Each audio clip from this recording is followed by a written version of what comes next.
Hello, and thank you for choosing the Legacy Lawyers as your source of information.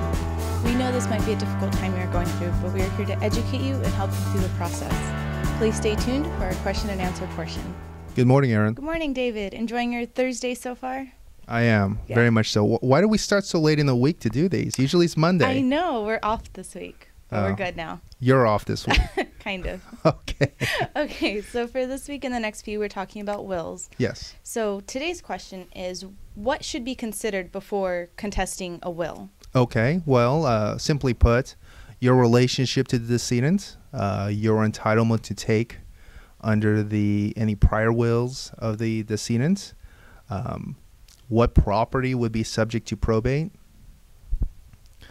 if there is the existence of another document such as a trust, which would have a competing interest, what you're entitled to take under that trust if it's in existence, the existence of assets which are under joint ownership, which may not pass through the trust or the probate estate, any sort of payable on death assets, which may have designated beneficiaries, which may need to be challenged, the contestant's personal knowledge as to what the decedent's vulnerabilities were at the time the will was executed, the contestant's relationship with the decedent. So, someone is entitled to give their estate to whom they please, so long as it's subject to their own free will.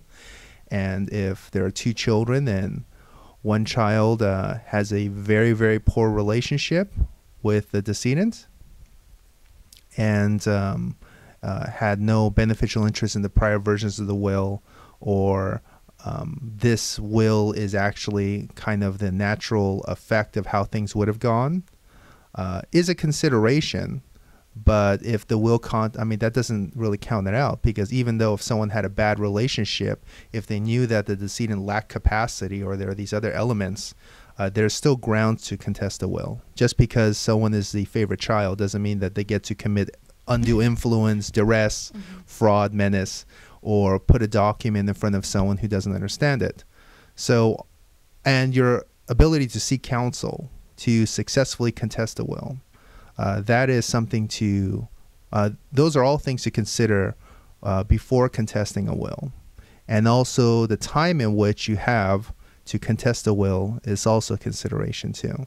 So you need to be prepared.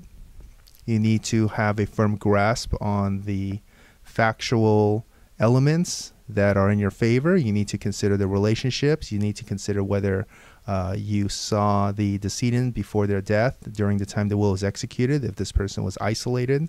You need to consider all those things and discuss them with an attorney who, that attorney can't put on the black robe and give you a prediction, but they can certainly give you the cost-benefit analysis.